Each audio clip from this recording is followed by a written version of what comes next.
Welcome to the deep dive. Today we are putting something highly unusual under the microscope. We're not looking at a new financial product or some big historical event. We are diving deep into a 15-week analog course. It's titled Silver, the Precious Metal. And what's immediately fascinating here is that this isn't for, college credit. There's no transcript.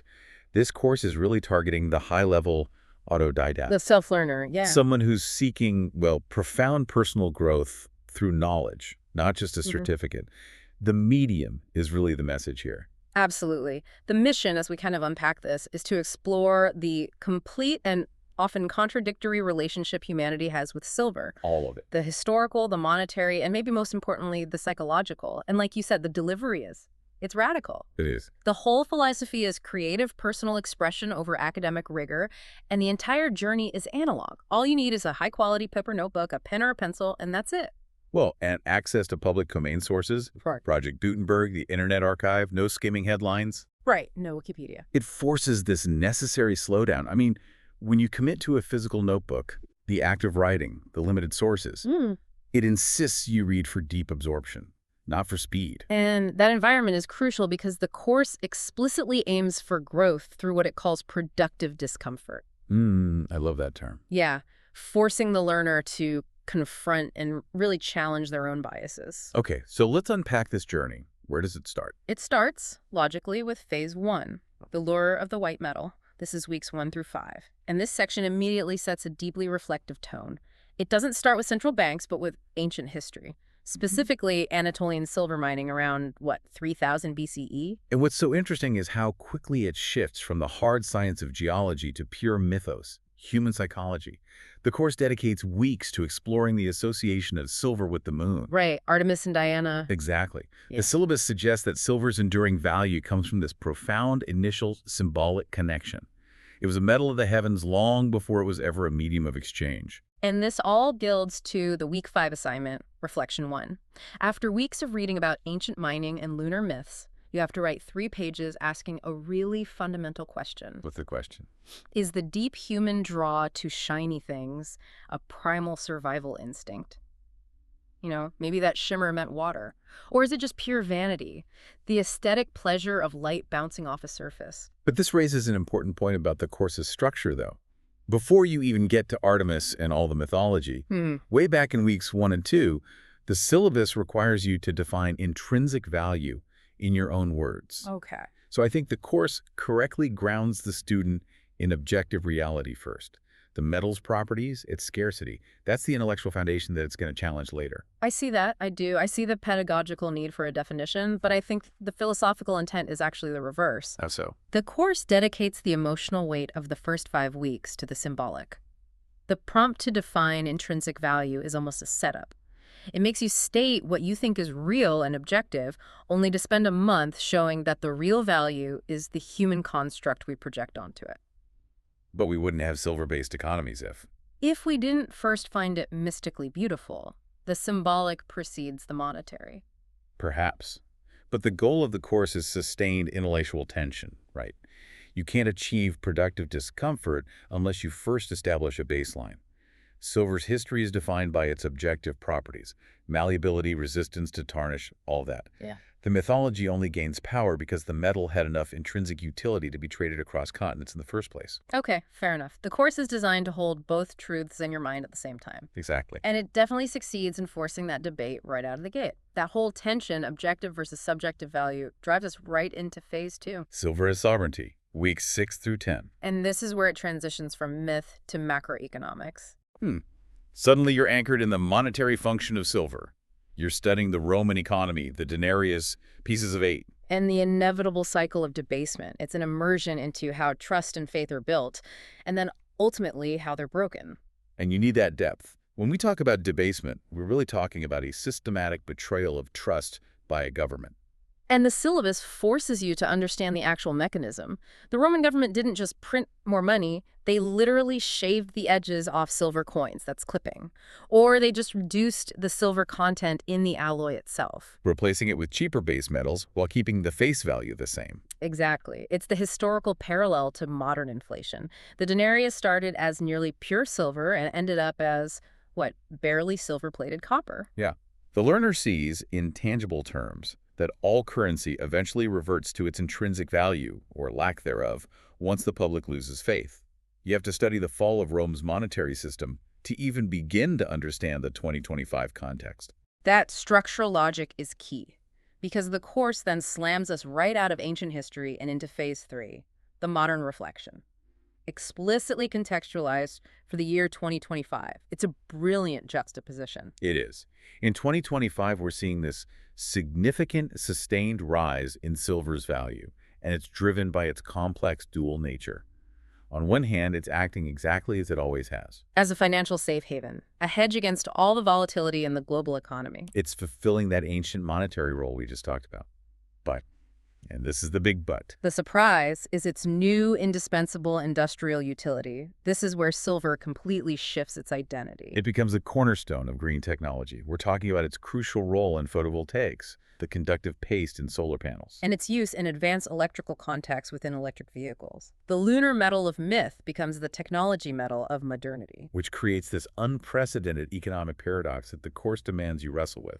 For millennia, silver's value came from the fact that it could be melted down and recoined. It was a safe haven asset. And Now, its industrial utility means that when it's used in a solar panel or an EV, it is functionally consumed. It's dispersed. It's not economically efficient to reclaim it on a large scale. so the very industrial demand that drives its modern value is simultaneously depleting its potential supply as a future monetary safe haven. Exactly. The learner realizes that today, silver's value isn't being debased by corrupt emperors, but by its essential use in building our future. And this brings us right back to the non-traditional philosophy of the whole syllabus. The analog medium, the slow pace, the chronological jumps, it's all designed for that productive discomfort. Yeah, that slow learning, the mandatory 20 minutes of daily reading, the handwritten notes, it's essential for this type of student. The high-level autodidact's natural tendency is efficiency, right? This course demands absorption over processing speed. It basically says, I don't want you to learn more things. I want you to learn how to confront your own mind. And this is made tangible in the assignments. They're designed to create cognitive friction, like the economic challenge in weeks 6 through 8. Right after the Roman debasement phase, yes. You are required to read a primary source that defends an economic system different from the one you believe in. And the explicit instruction is to sit with the discomfort. So if you're a staunch capitalist, you read Marx. And if you're a socialist, you read Hayek. You are forced to inhabit an intellectual space you reject. That's just a masterstroke in pedagogy. It's not about changing your mind. It's about understanding why other worldviews exist and challenging the assumption that yours is just naturally correct. And that preparation, that confrontation with your own biases, is immediately followed by the most difficult part of the course, the ethical challenge. Reflection 2, Week 10. This one hits like a hammer. It does. After studying abstract history and economics, you have to pivot and research the contemporary, harrowing human cost of extraction. Specifically, the infamous Cerro Rico mine in Bolivia. And the requirement is very specific. Write 3 pages on how knowing about the human sacrifice, the exploitation, how that changes your perception of the metal's inherent beauty. It just dismantles the clean, abstract idea of value monetary or mythological, and it replaces it with a tangible human cost. The syllabus basically sneaks this deep ethical problem past your analytical defenses. It uses silver as a Trojan horse to force a personal reckoning. You can't just analyze the market anymore. You have to look at the blood on the balance sheet. And this is why that slow analog method matters so much. It prevents you from just intellectually processing the horror. It demands you reflect and internalize it. Exactly. And then the curriculum forces this dramatic cognitive switch right after that reflection. It moves from economic and moral critique to pure aesthetics. Which takes us to part 4, art as synthesis. The art assignment in week 12 is maybe the most unique part of this whole course. You have to use charcoal or pencils to create a still life drawing of a silver object. Which would feel totally unnecessary in a typical history or finance class. Right. But the goal isn't artistic perfection. The goal is synthesis. And the instruction is precise. The focus has to be entirely on capturing the luster. The feeling of the metal. the way light hits its surface, the very property that drove that mythological obsession back in phase one, It forces you to switch from that analytical left brain engagement which you use for history and ethics. to a creative observational mode. Yeah. You stop analyzing silver's function and you start experiencing its form. It's the ultimate synthesis, really. It requires you to physically experience the metal's beauty even after studying its moral baggage. And all of these different pieces, they all build toward the final, most personal assignment, the final paper in weeks 13 and 14. And this isn't a research paper. No, not at all. It's a 5+ page, free-form, self-reflective essay. It's titled Silver, A Mirror to My Own Learning. It explicitly says it is not a summary of silver market data. It demands that you discuss your personal growth and identify the biases you confronted throughout the 3 months. So by this point, silver, the physical commodity, has become merely the setting, the context. The true subject of the course is the learner's own consciousness, their ability to grapple with ambiguity and moral complexity. The course forces you to define your internal compass, but through the lens of this external metal. And it ends so quietly. Yeah. No final exam, no fanfare. Week 15 is just a final review. You read back through every page of your analog notebook.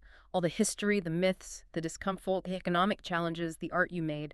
It's a review of the self that was versus the self that is. And the final act.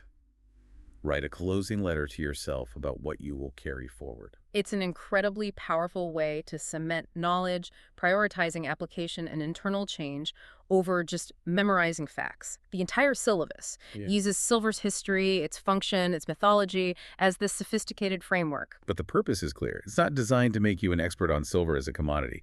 It's designed to force a deep, slow, analog self-reflection about your personal definitions of value, morality, and perception. And so for you, listening to this deep dive, as you think about this structure and its relentless pursuit of self-examination, if this course demands you write a final letter to yourself about what you carry forward, is the ultimate intrinsic value discovered not in the metal at all, but in the sustained conscious effort of the self-examination required to understand it?